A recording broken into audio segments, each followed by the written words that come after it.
ইদানিংকালে কেউ কেউ বলে ইসলাম নাকি নারীকে ঠকিয়েছে, আবার কেউ কেউ বলে ইসলাম নাকি নারীকে ঘরে বন্দি করে রেখেছে, আবার কেউ কেউ বলে ইসলাম নাকি নারীকে স্বাধীনতা দেয় না। শুধু তাই নয়, আবার এই কথাও বলে যে নারীকে নাকি পুরুষের চেয়ে অধিকার কম দিয়েছে। কথাগুলো শুনতে খুব সুন্দর লাগে, ভালো লাগে, কিন্তু বাস্তবতা হলো ডাহা মিথ্যা কথা, কোরআনের বিরুদ্ধাচরণ। কোরআনুল কারীমের সূরা নিসার 34 নম্বর আয়াতের মধ্যে আল্লাহ রাব্বুল আলামিন বলেন, আর রিজালু কাওয়ামুনা আলান নিসা। মুসলমান ভাইয়েরা আমার, আল্লাহ রাব্বুল আলামিন নারী এবং পুরুষের অধিকার বুঝাতে গিয়ে আল্লাহ তাআলা বলেন, নারীর উপরে পুরুষদেরকে আমি কর্তৃত্ব দিয়েছি এবং দায়িত্ব দিয়েছি। নারীর উপরে পুরুষকে শুধু কর্তৃত্ব দেননি, বরং দায়িত্ব দিয়েছেন। কর্তৃত্ব হলো পাওয়ার, শাসন ক্ষমতা, আর দায়িত্ব হলো জবাবদেহিতা।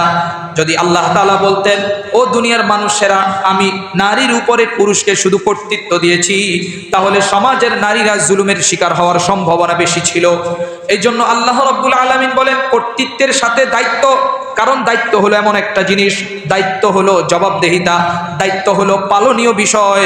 এই জন্য আল্লাহ রাব্বুল আলামিন পুরুষদেরকে বলেছেন, তোমরা তোমাদের স্ত্রীদের ভরণ পোষণ দাও, তাদেরকে রক্ষা করো, নিরাপত্তা দাও, এবং তাদের সব ধরনের দেখাশোনা করার জিম্মাদারি দায়িত্ব হলো তোমরা।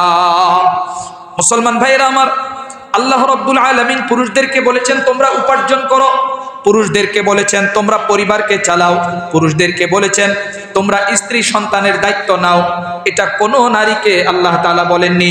শুধু তাই নয়, বিশ্বনবী সাল্লাল্লাহু আলাইহি ওয়াসাল্লাম পুরুষদের দায়িত্বের ব্যাপারে জবাবদেহিতার বিষয়টি স্মরণ করে দিয়েছেন।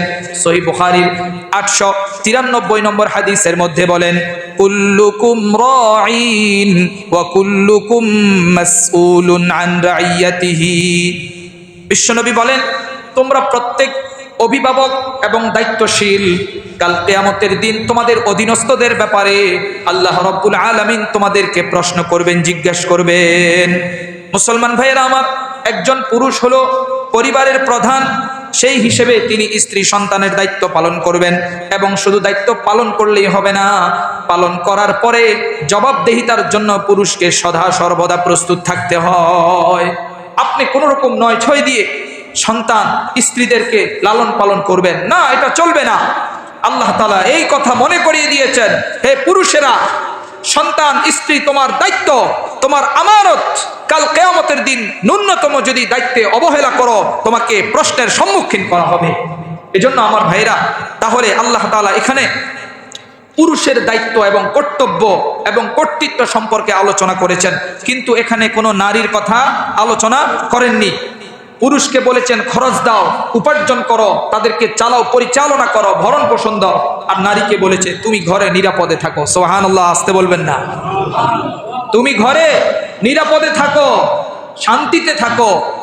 কিন্তু আজকে আধুনিকতার নামে ইসলাম যেখানে নারী এবং পুরুষের মধ্যে ন্যায্যতা দিয়েছে, আর আধুনিকতা এসে কি করলো, নারীকে বলল তোমরা ঘরে সাজুগুজু করে থাকো, পুরুষের খেদমত করো, আবার বাহিরেও তোমরা কাজ করো।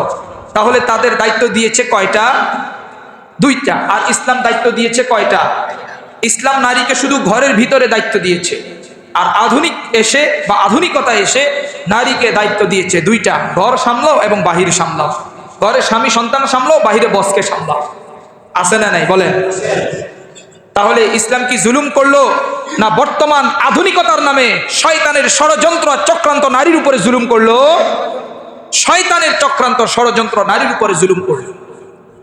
মুসলমান ভাইয়ের আমার, তাহলে আল্লাহ তাআলা কোরআনুল কারীমের এই আয়াতের মাধ্যমে নারীর দায়িত্ব কি, পুরুষের দায়িত্ব কি, আল্লাহ তাআলা ভাগ করে দিয়েছেন। সুবহানাল্লাহ, আসতে বলবেন না।